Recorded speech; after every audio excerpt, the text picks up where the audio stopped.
है।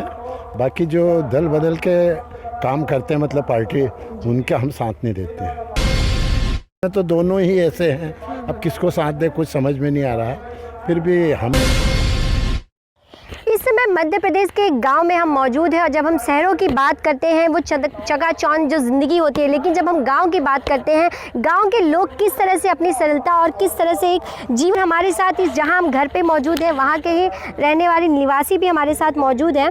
तो सर आपसे जानना चाहूँगी कि किस प्रकार से गाय और हरियाली के बीच रहने का एक जो आपका एक अनुभव होता है वो कितना अच्छा होता है?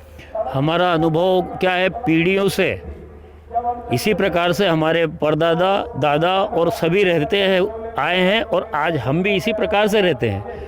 जिस प्रकार से हमारे दादाजी और ये गाय पशुपालन का कार्य करते थे, उसके बाद खेती का भी काम करते थे, उस प्रकार से उनके मार्गदर्शन में उनके राह पर हम चलते हैं।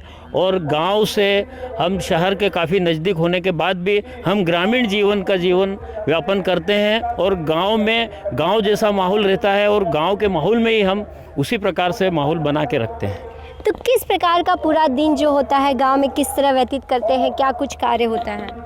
हमारे यहाँ क्या है कि सुबह जल्दी उठते हैं हम 4 बजे से। सबसे पहले उठते तो दूध दुआरी करते हैं हमारा दूध, फिर नहाते धोते हैं, नहाते धोने के बाद फिर खेती पे चले जाते हैं और खेती करके शाम को जाते हैं। मंदिर भी जाते हैं हम सुबह, मंदिर वो तो मरने का तो सब लोग जाते ही हैं, उसमें मंदिर भी जाते हैं। 5 साढ़े 5 बजे मंदिर जाते हैं, नहाने धोने के बाद भोजन करके सीधे खेती पे, फिर 12-1 बजे घर, फिर खेत, फिर शाम को फिर घर, शाम को फिर मंदिर जाते हैं। भगवान का हरियाली और खुशहाली कार्यक्रम हम विशेष करके अपनाते हैं। तो माहौल में किस तरह का जो एक रूप देखने को मिल रहा है, चुनाव प्रचार चल रहे हैं, तो ये जो नेता है क्या इसके चुनाव के बाद भी आप लोगों के ऐसे आसपास आपसे मिलते हैं कभी? मिलते ज़रूर हैं। बाकी जो दल बदल के काम करते हैं मतलब पार्टी, उनका हम साथ नहीं देते हैं। तो ऐसा कौन है जिससे दल बदल के आपने बात की? तो दोनों हैं, अभी वर्तमान में तो दोनों ही ऐसे हैं, अब किसको साथ दे कुछ समझ में नहीं आ रहा है। फिर भी हम तो चाहें कि जो ये सिलावट को हमने कांग्रेस पार्टी ने जिताया था, अब ये हारना चाहिए और मतलब अच्छे दिल से हारना चाहिए। सिंधिया जी वगैरह ये सब हारना चाहिए ताकि इनको सीख मिले कि हाँ हमने इनको धोखा दिया। जो वोटरों का क्या है, वोटर हमने तो वोट दिए हैं, अब हमने वोट दे दिया, हमारा क्या वर्चस्व से मतलब, इसलिए ये लोग हारना चाहिए। तो जिस तरह ना है कि हमें जो किसानों के लिए करना था उस पर कमलनाथ ने कभी हमारी बातों को सुना नहीं, इसलिए मुझे इस्तीफा देना पड़ा, तो क्या उनकी बात में सच्चाई नहीं है? सच्चाई तो नहीं है, क्योंकि आते से ही उनके पास इतना पैसा कहाँ से था कि वो दे पाएंगे। वो तो देते सब कुछ होता, बाकी इनने बीच में धोखा दिया। शुरुआत भी हुई, लोगों को दिया भी है पैसा, ऐसा नहीं है। बाकी क्या है कि एकदम से तो उनके पास है नहीं। मतलब आप में नाराजगी है, कांग्रेस छोड़कर भाजपा में शामिल हुए तुलसी सिलावट, तो इसकी नाराजगी है आपको?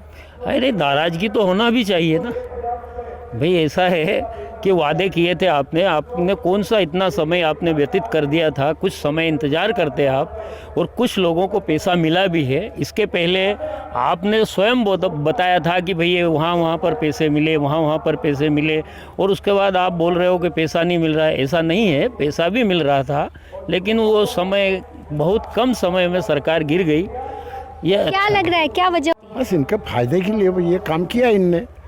ये लेकिन वो जनता का फायदा बता रहे हैं। नहीं, जनता का कोई फायदा नहीं, जनता का नुकसान है इसमें।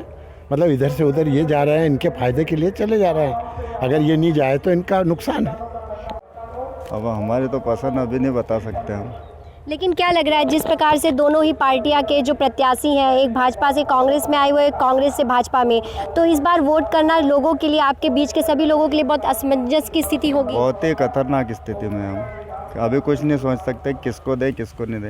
अभी क्या कुछ चर्चा क्या है, किसको वोट करेंगे, कैसे करेंगे? दोनों प्रत्याशी आपके बीच, जिस तरह से आपने बताया कि आपने उन्हें कांग्रेस में उनको चुन के दिया था, यहाँ के सिटिंग विधायक थे जिस प्रकार से, लेकिन उसके बाद उनके जाने के बाद अब वो भाजपा में शामिल होकर आपके पास फिर वो प्रत्याशी हैं, लेकिन पार्टी बदल के एक प्रत्याशी के रूप में। अबे मैडम क्या है, कॉम्पिटिशन इतनी तगड़ी है, कुछ कह ही नहीं सकते कौन जीते कौन हारे, कुछ भी नहीं कह सकते अभी। लेकिन आपके विचार क्या है, आप किसको वोट करेंगे? ये व्यक्तिगत विचार, किसी को ये नहीं कहना है किसको क्या करेंगे, ये तो अपन कह नहीं सकते, ये सब गोपनीय बातें हैं। लेकिन आप अगर वोट करने जाएंगे तो किन किन बातों को ध्यान में रखते हैं कि अगर आपको वोट करना है? जो उम्मीदवार हमारी पसंद का है, जो राष्ट्र के लिए और जो प्रदेश के हित में काम करे, उसको वोट देना चाहिए और हम तो उसी को वोट देंगे। अभी तक कौन सी सरकार रही है जिसकी सरकार में यहाँ पे मध्य प्रदेश की बात करें जहाँ पर किसानों के लिए कार्य किया गया हो? यहाँ पर तो वैसे देखा जाए तो दोनों सरकार अच्छी रही है, लेकिन शिवराज सिंह जी की सरकार काफ़ी अच्छी रही है। किसानों के हित में भी काम किया है उनने, किसानों के हित की बात भी की है। इसलिए मध्य प्रदेश में जहाँ तक मेरा सोच है, शिवराज सिंह की सरकार काफ़ी अच्छी रही है। आप देख रहे हैं सक्षम न्यूज इंडिया, सबसे पहले सबसे तेज।